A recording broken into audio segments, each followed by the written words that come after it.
Olá, eu sou o Victor Fontana, esse aqui é o meu canal, ele pode ser um pouco seu também. Para isso, deixa o seu like, o seu comentário e se inscreva nesse canal. Tem tanta gente assistindo os vídeos sem estar inscrito, que papelão se você ainda não é inscrito aqui. Aproveita a oportunidade, se inscreva aqui no canal, faça parte da comunidade, também lá no meu Instagram e no Twitter, um lugar onde eu estou super satisfeito com o que tem acontecido, porque a discussão tem sido de altíssimo nível, tanto em profundidade de conteúdo, quanto na maneira que o pessoal tem se relacionado ali. Eu fiz uma pergunta recentemente sobre Deus, se ele quer a preservação das espécies, e eu recebi uma série de respostas e um diálogo cortês, gentil, simpático, num ponto que eu falei assim, poxa vida, eu acho que esse tema merece um vídeo com maior profundidade, então aqui estamos. Hoje vamos tratar sobre a questão da preservação das espécies. Afinal de contas, Deus quer a preservação das espécies? A gente vai ver isso sim, mas não sem antes você dar um pulinho aqui na descrição desse vídeo, onde você encontra uma bibliografia sobre esse tema, com os links se você quiser ler livros e se aprofundar, e também um link para o meu curso sobre como preparar um estudo bíblico. Se você gosta dos estudos bíblicos desse canal e você quer fazer estudos na sua igreja, no seu pequeno grupo, na sua célula, tem as melhores dicas e práticas aqui nesse curso que eu preparei com bastante carinho para você. Eu acho que vale a pena você dar uma olhada. Agora, sem mais delongas, vamos falar sobre preservação das espécies. Será que Deus quer isso mesmo? Eu recebi muitas respostas com várias abordagens diferentes. E se a gente vai fazer teologia de maneira saudável, escolher uma abordagem, saber o método que a gente está usando é fundamental. Nesse vídeo aqui, a gente vai fazer teologia bíblica, que é mais ou menos o que a gente faz na maioria dos vídeos do canal, né? E tentando ir pela base aí da metodologia da teologia bíblica, bastante gente me mandou Gênesis 1, de 26 a 28, que é um texto clássico sobre questões ambientais. O pessoal que defende aí a área ambiental muitas vezes usa esse texto, um bom texto para ser usado nessa área, que fala do mandato cultural que Deus dá a Adão de dominar sobre todas as espécies, sobre a criação e cuidar dela como um mordomo, né? Um texto clássico sobre isso. Então, parabéns a vocês que mandaram esse texto, é um bom texto para a gente começar. Curiosamente, eu não vi ninguém me mandando Gênesis 2,15. Se você foi uma dessas pessoas que mandou, se alguém mandou e eu não vi, deixa aqui nos comentários, porque eu passei batido, não vi o seu comentário lá no Twitter. Mas Gênesis 2,15 é bem interessante, porque ele delimita um pouco mais a questão da mordomia, né? Quando Deus dá a Adão o papel de cultivar e guardar o jardim do Éden. Vamos falar mais sobre isso daqui a pouco.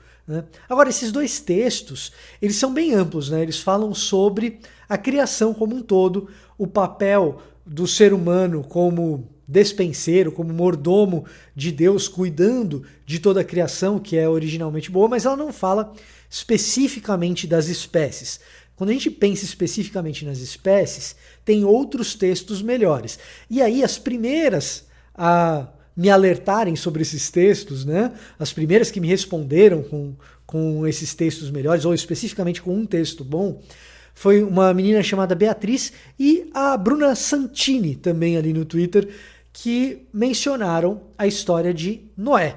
E a história de Noé talvez seja o ponto nevrálgico, a mais importante para ser citada, se a gente quer começar a falar sobre preservação das espécies especificamente.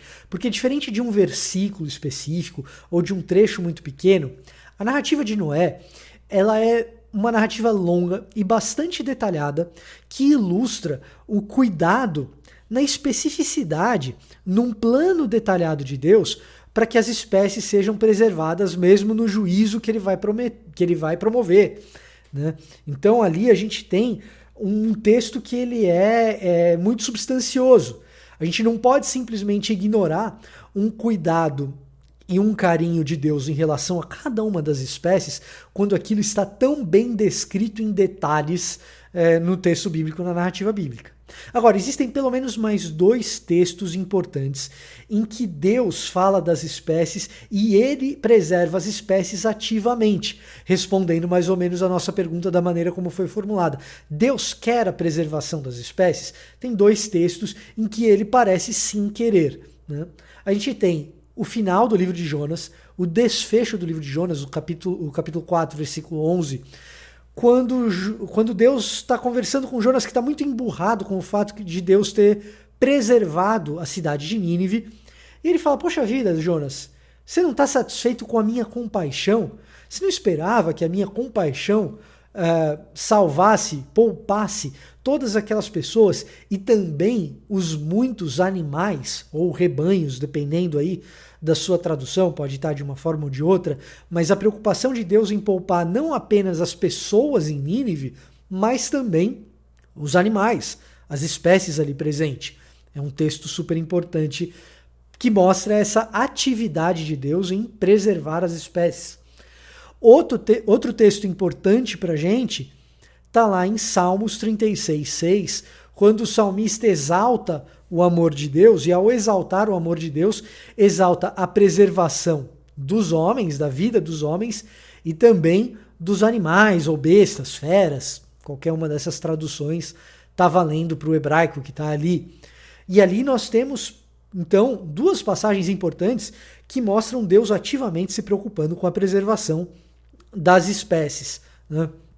Não tão importantes quanto o texto de Noé, mas que corroboram aí para o que está sendo mostrado com mais detalhes na narrativa da Arca de Noé. Agora, se a gente quer fazer teologia bíblica responsável, esses textos em Gênesis, em Jonas e também ali em Salmos, eles são importantes para a gente dar um pontapé inicial numa teologia bíblica da preservação das espécies, mas a gente não pode se furtar de buscar por tensões dialéticas.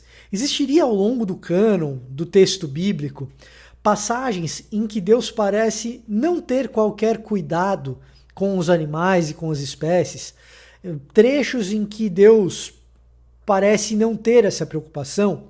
Alguns vão apontar alguns tipos de textos que sejam escatológicos, em que no juízo pareça existir uma destruição total e completa, uma aniquilação das coisas aqui da Terra. Talvez o texto mais importante em relação a isso seja 2 de Pedro capítulo 3, né? E como a gente harmoniza essas coisas, né? A questão é que 2 de Pedro 3, assim como outros textos que deem alguma dica sobre uma destruição tão grande, eles são textos bem intrincados e que geram uma multiplicidade de interpretação bastante razoável. Então, deduzir desses textos coisas específicas para qual seria o destino dos animais é uma forçação de barra, vai além do que o texto se propõe a dizer. Me parece que eles não apresentam tensões dialéticas importantes o suficiente para derrubar a ideia de um Deus que está, sim, preocupado com uma criação que ele cria originalmente boa e que ele deseja preservar, assim como diversos textos no Antigo Testamento parecem mostrar, né? Esses que a gente mencionou aqui no vídeo, por exemplo. Agora, se a gente precisa tomar cuidado com as tensões dialéticas, um outro cuidado que a gente tem que tomar é com o grau de importância que a questão tem. E existe método na teologia bíblica para isso também. Então, a gente percebe aí que Deus tem uma preocupação com a preservação das espécies. Temos que tomar cuidado com eventuais textos que possam colocar isso em xeque, fazer exegese dos mesmos, tentar harmonizá-los. E depois disso, a gente tem que tomar um pouco de cuidado. Chegamos à conclusão que Deus, de fato, está preocupado com a preservação das espécies. Será que isso é importante? Ou quão importante isso é? Né? Como que a gente gradua isso? Existem algumas técnicas, alguns métodos para a gente chegar nisso.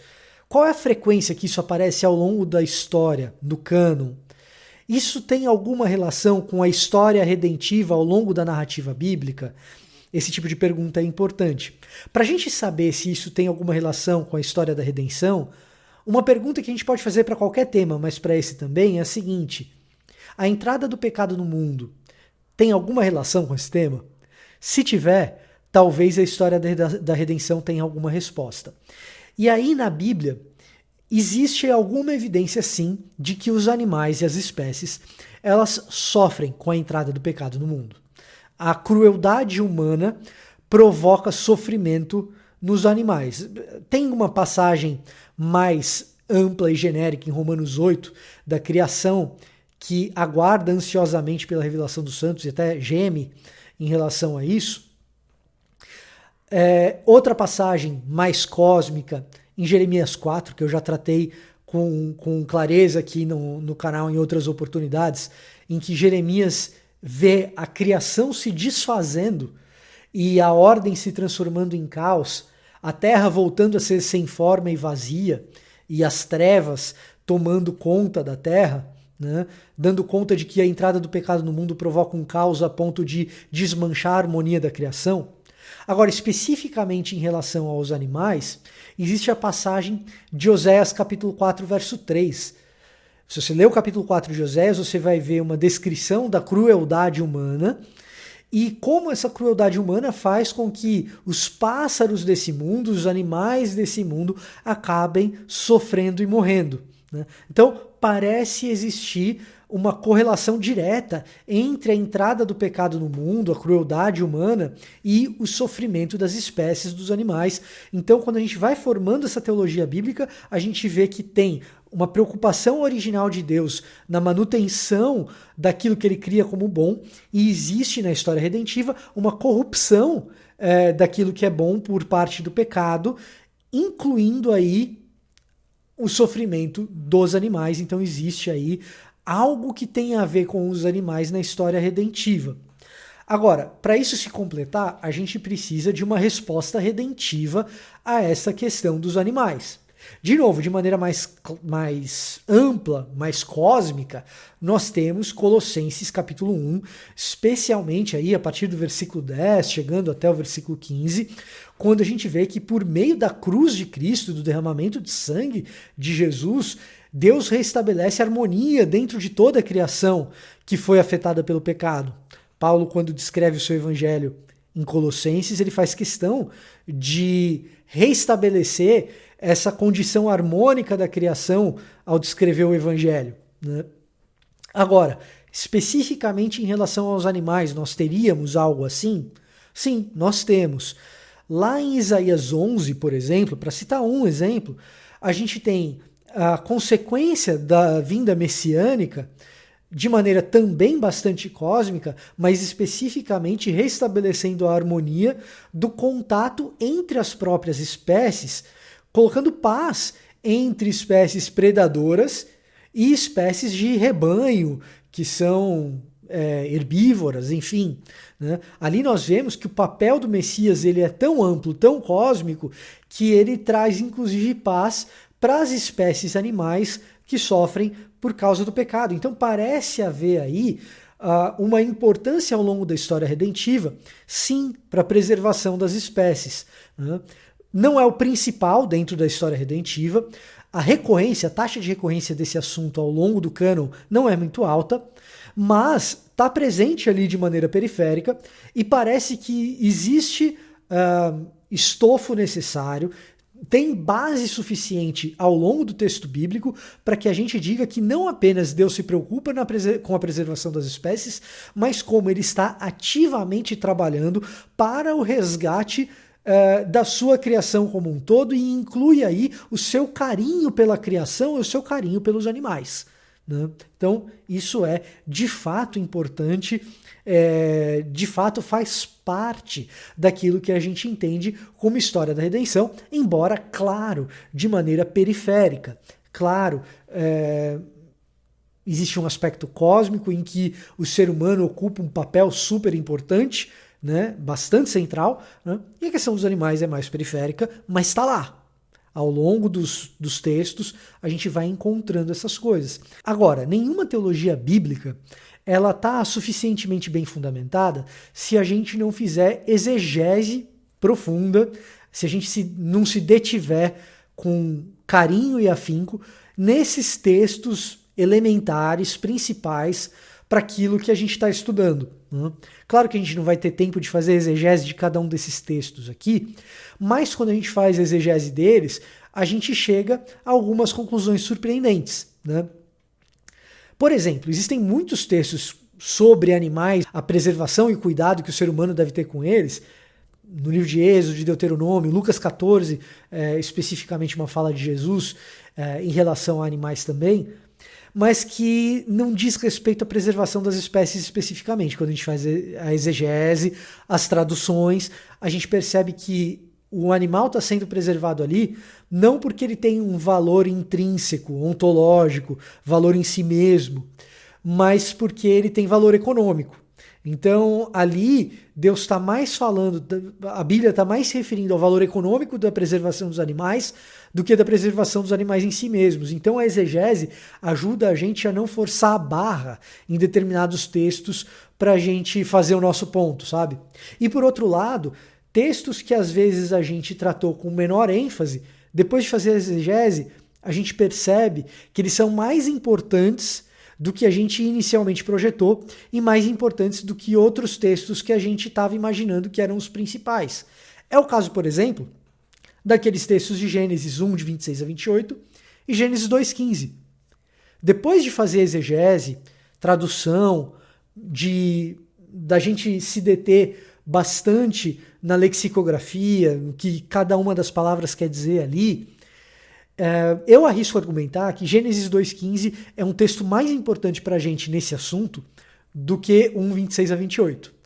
Porque as palavras que são usadas ali em Gênesis 2,15, abad e chamar, para cultivar e guardar, o cultivo aí, abad, é um tipo de cultivo específico dos servos.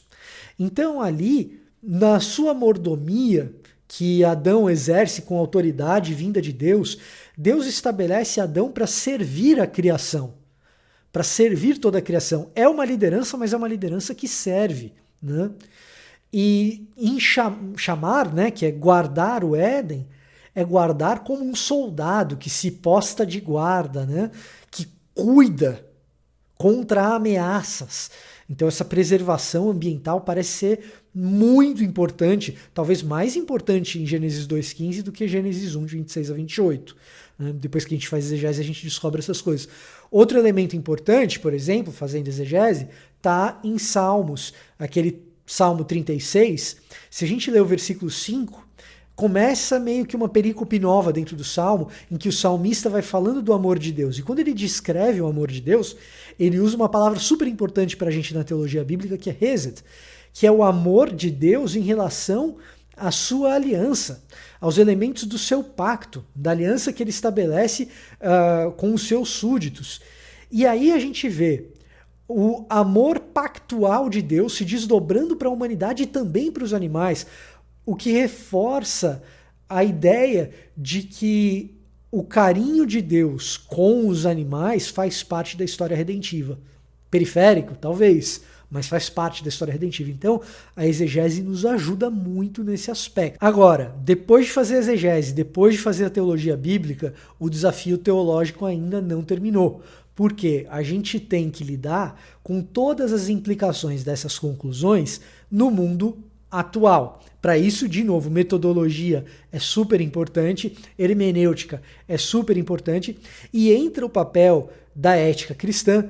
Qual é a implicação disso para o ser humano? Da filosofia, da teologia sistemática, como que isso se dá agora, o que isso diz a respeito de Deus, né? A gente observa ao longo da história, né, que espécies se extinguem ao longo da história. O que isso diz a respeito de um caráter de Deus que deseja a preservação das espécies, mas que também permite que elas deixem de existir?